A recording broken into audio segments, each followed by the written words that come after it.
This is very interesting question on continuous probability. This says a stick is randomly broken into three pieces. Find the probability that a triangle can be formed using these three pieces. तो मान लीजिए stick की length है 1 metre, तो जो तीनों pieces होंगे उनकी लेंथ कुछ भी हो सकते हैं because these three are continuous variables. हो सकता है एक पार्ट आपका 40 सेंटीमीटर है, दूसरा पार्ट भी 40 सेंटीमीटर है और तीसरा पार्ट 20 है. तो कुछ ऐसे पीसेस बनेंगे कॉम्बिनेशन जिनसे ट्रायंगल बन सकता है and there are some other combination जिनसे ट्रायंगल नहीं बनेगा. तो और ऐसे इनफाइनाइट केसेस हो सकते हैं. For example, if the first piece is 40, second piece is also 40 and third is 20. So this combination is forming a triangle. But suppose the first part is 50, second part is 40 and third part is 10, तो ये piece triangle form नहीं करेगा, ये combination triangle form नहीं करेगा. There can be some cases जब आपके pieces fractional length के होंगे. तो there can be first part 45.5, there can be second part 45.5, there can be third part remaining 45 plus 45 91, this is 9. तो इससे भी ट्रायंगल बन जाएगा. तो काउंट तो आप नहीं कर सकते सारे केसेस कि कितने केसेस होंगे जिससे हम इसको डिवाइड कर सकते हैं और उनमें से कितने केसेस होंगे जिससे ट्रायंगल बनाया जा सकता है.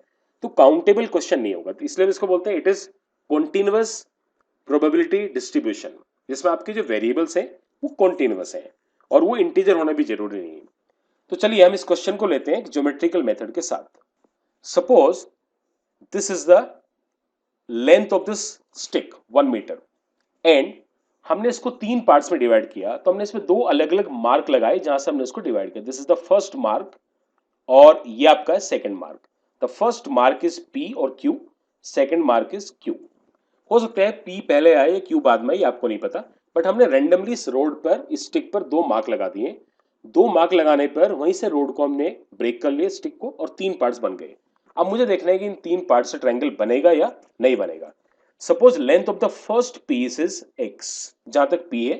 Length of the second piece is y, length of the third piece is 1 minus x minus y. ठीक है, अब हम इसको कैसे ब्रेक कर सकते हैं. हमें इसको ऐसे ब्रेक करना है so that three pieces are obtained. It means x is more than 0, y is more than 0 and 1 minus x minus y is more than 0. तो x की वैल्यू 0 से बड़ी होनी चाहिए, x is more than 0, y is also more than 0 and 1 minus x minus y is also more than 0. That means x plus y is less than 1.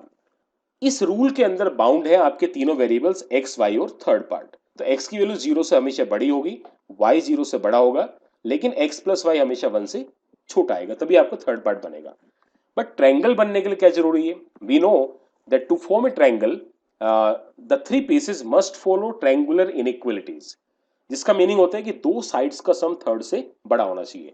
ऊपर जो हम example देख रहे हैं इसमें हर दो साइड्स का सम थर्ड से बड़ा है, लेकिन इस केस में 40 प्लस 10 50 से बड़ा नहीं होता. सो triangle is not form.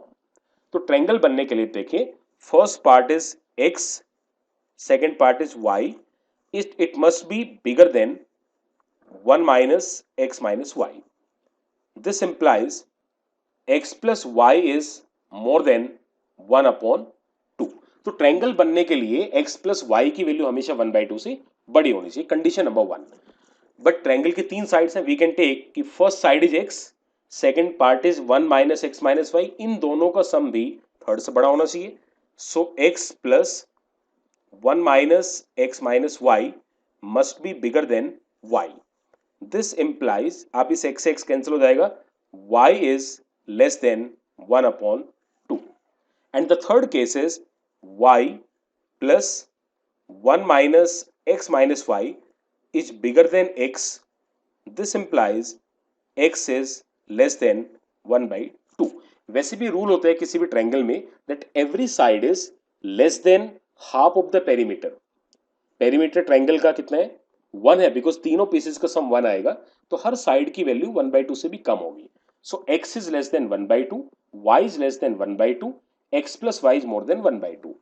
So if you select three real numbers which follow this rule that x is less than 1/2, y less than 1/2, but x plus y more than 1/2, so always these three parts will form a triangle. So हम इसको बोल सकते हैं कि this is your, these are the favourable cases.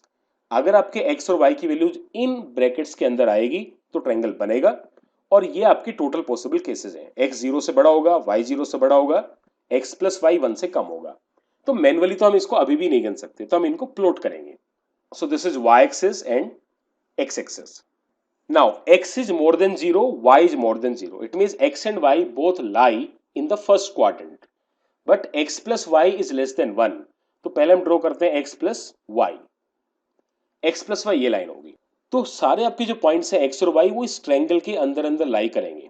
ठीक है, उनमें से कुछ ट्रायंगल बनाएंगे, कुछ ट्रायंगल नहीं बनाएंगे। ट्रायंगल कब बनेगा? When x plus y is more than 1/2. So x plus y is equal to 1/2, ये लाइन होगी। x is less than 1/2, तो x is equal to 1/2, ये लाइन है। y is less than 1/2, तो y is equal to 1/2, ये line है। So these are the lines. This line is, outer line is x plus y is equal to 1. This parallel line is x plus y is equal to 1/2. This horizontal line is y is equal to 1/2, and this vertical line is x is equal to 1/2. तो जब आपके दोनों points in तीन conditions को follow करते हैं, मतलब आपके दोनों पॉइंट्स इस एरिया में लाई करते हैं, तो ट्रायंगल बनेगा, अदरवाइज ट्रायंगल नहीं बनेगा। अच्छा, एक्स और वाई कहां कहां लाई कर सकते हैं? X and Y can lie in this bigger triangle. Bigger triangle, suppose this is O, this point is A and this is B. तो O A B triangle is your sample space and this shaded part is your favourable space, favourable area. तो X और Y जो कि continuous variables थे, वो कहीं भी लाई कर सकते थे 0 ए बी के अंदर अंदर। ये जो पहली कंडीशन आपको बताती है, ये वाली कंडीशन। बट अगर आपको ट्रायंगल बनाना है तो उनको शेडेड पार्ट में होना चाहिए। And by symmetry this shaded part is 1/4 of this triangle. आप देख रहे हैं 4 आइडेंटिकल ट्रायंगल बन रहे हैं। So what is the probability? So the required probability is equal to shaded part upon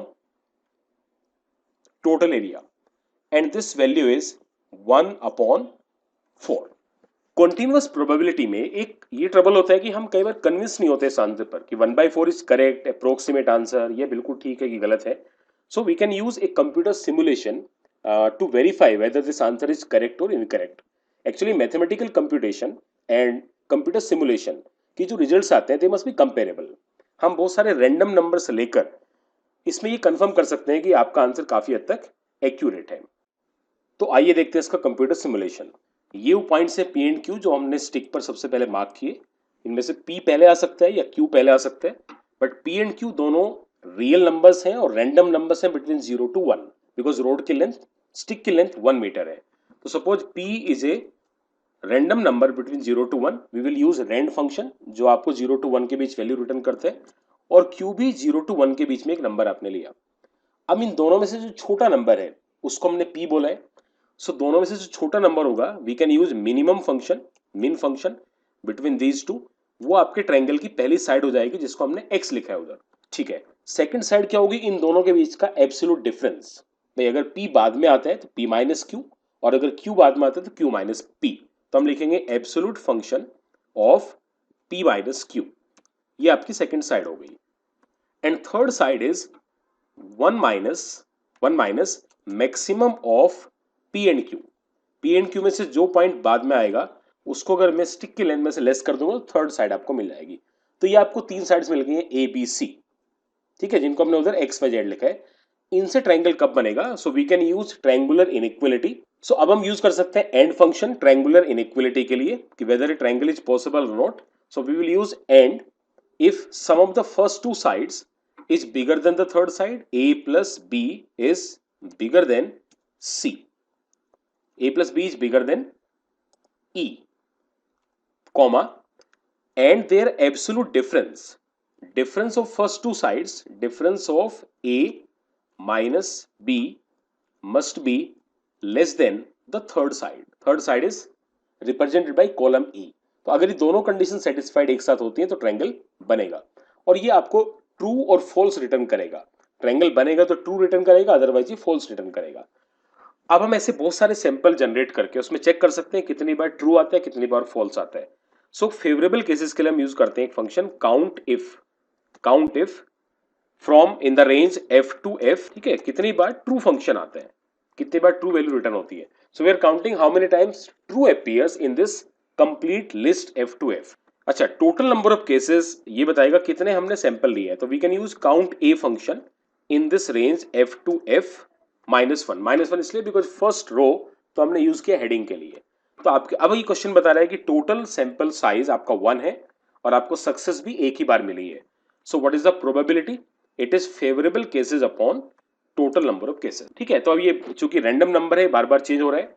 अब हम इस साइज को अगर बढ़ाएं 10 के लिए 100 साइज या 1000, तो 1000 पर आपको बेटर आंसर मिलेगा।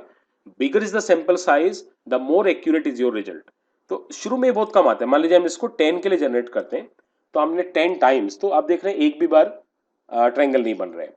आप इसको थोड़ा बड़ा करें, हमने इसको थोड़ा बढ़ाया 19 टाइम्स, तो आप देख रहे हैं कि 18 में से 2 बार ट्रायंगल बन रहा है।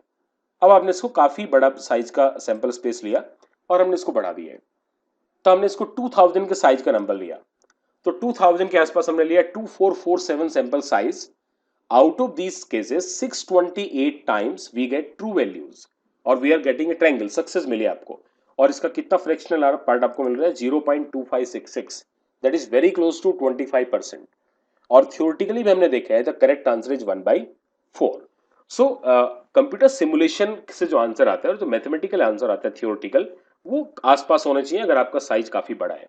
बट अगर आप सैंपल साइज बहुत छोटा रखेंगे 10 और 15 और 5, तो हो सकता है रिजल्ट आपको नहीं मिले। सो ये कंप्यूटर सिमुलेशन है, बहुत इजी एक्सेल शीट पे हमने बनाया हुआ है जो कंफर्म कर देता है कि जो हमने आंसर लिया वो एक्यूरेट आंसर है 0.25।